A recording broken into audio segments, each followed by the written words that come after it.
East Ave Barbell presents the Strength by Science series, the VikingPress.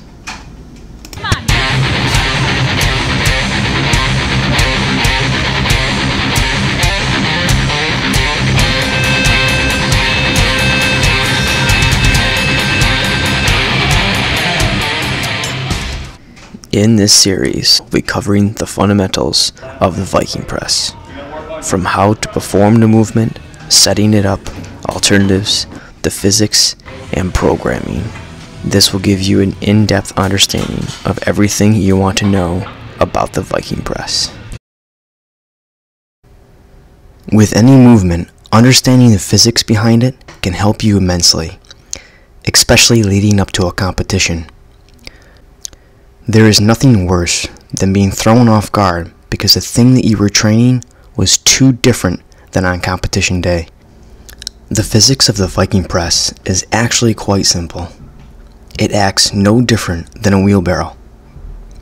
With a wheelbarrow, the force you apply is at the handles, and the weight sits between the fulcrum, which is at the wheel, and the handles. When we compare this with a VikingPress, we see the same thing.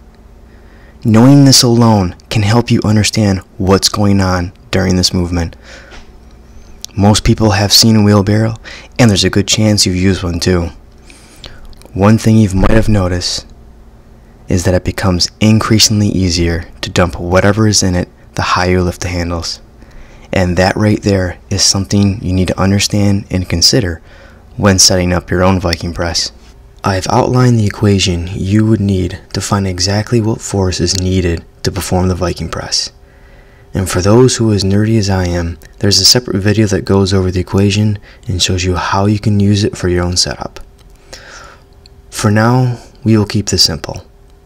Before, I had discussed when you lift a wheelbarrow higher, it gets easier and easier. This is the same for the VikingPress. And because of this, there will be an optimal setup for your VikingPress. Running this equation through a spreadsheet, we can calculate what force is needed at varying degrees. Additionally, this will give us an optimal range for setting up the VikingPress. Keeping the VikingPress set up between 0 and 15 degrees will ensure you are getting the maximum benefit from the movement. And secondly, it'll keep you as close to what you will see on competition day.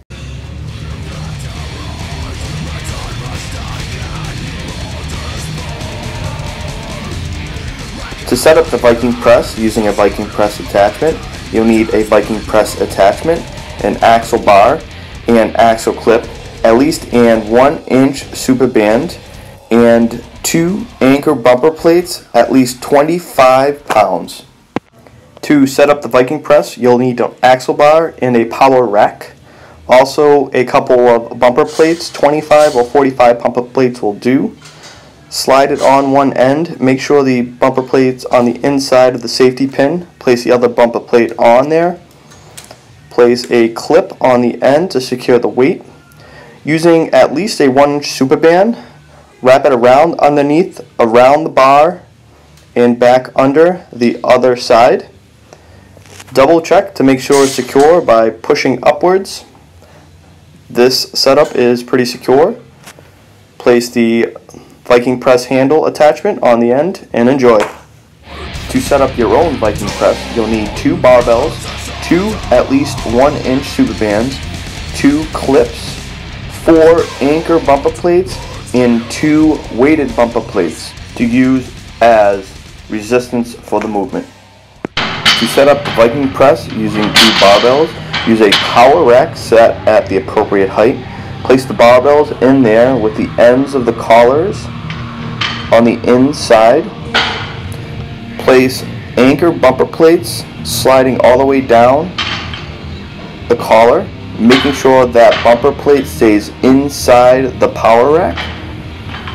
Sandwich the other bumper plates on the end.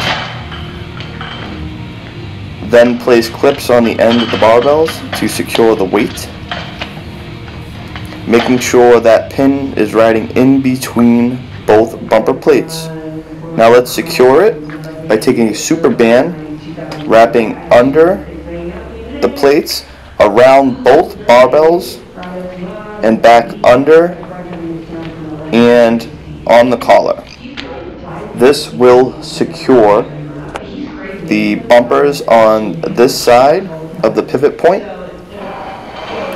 Now we'll have to secure the other end by placing another super band, at least 1 inch, on right before the collars.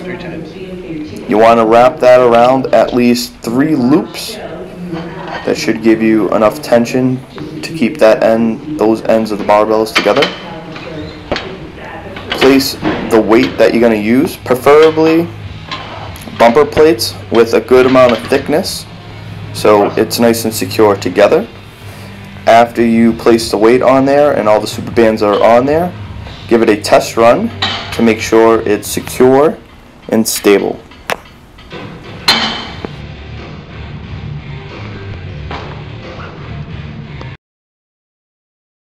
Alright, so what I want to have you do first is I'll have you get your elbows under the bar. Okay, I want the lats nice and tight.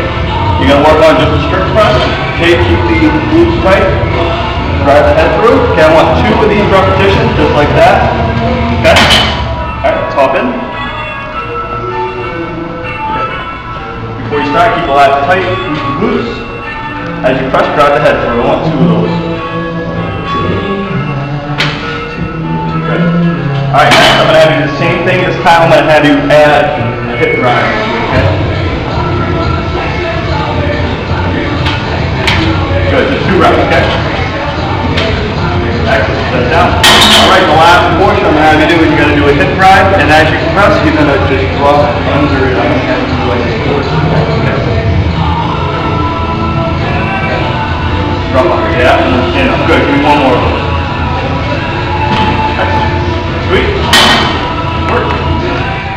A couple different variations on the Viking press. You could do a Viking press strict press, you could do a Viking press push press, or a Viking press push jerk.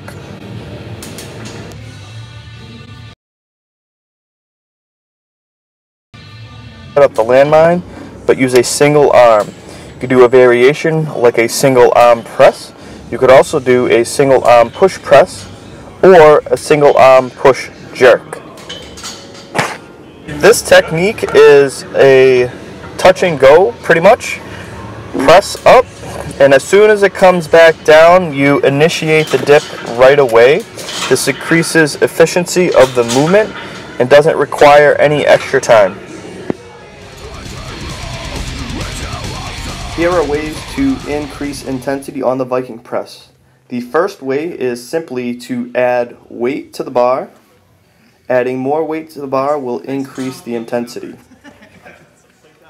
The second way to increase intensity without adding weight would be moving the weight further out to the end, increasing the movement arm,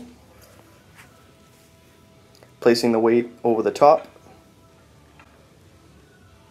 and pressing. You could also add more weight to this position.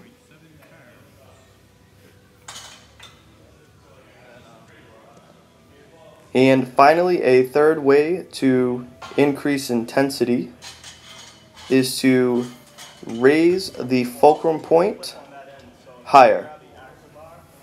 In this example, we are using a power rack, and we're going to increase the fulcrum by 4 inches, which is only going to be 1 pin higher.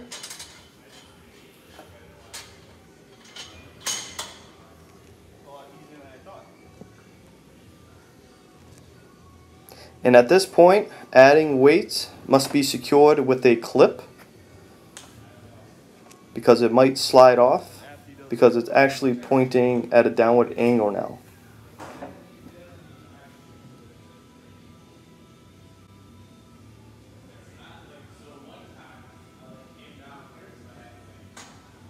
And of course, if you have a high enough power rack to increase intensity, you could raise it another pinhole higher, which will be 8 inches from the original spot that we had it secured in. And also at this point you could add additional weight, but be very careful because now the angle is much steeper, requiring you to secure the weight before you take off the clip and or add weight. And there you have it, Viking press. This has been a Strength by Science and East Ave Barbell production. If you like what you see, you can follow us at eastavebarbell.com. Check us out on Facebook and Instagram.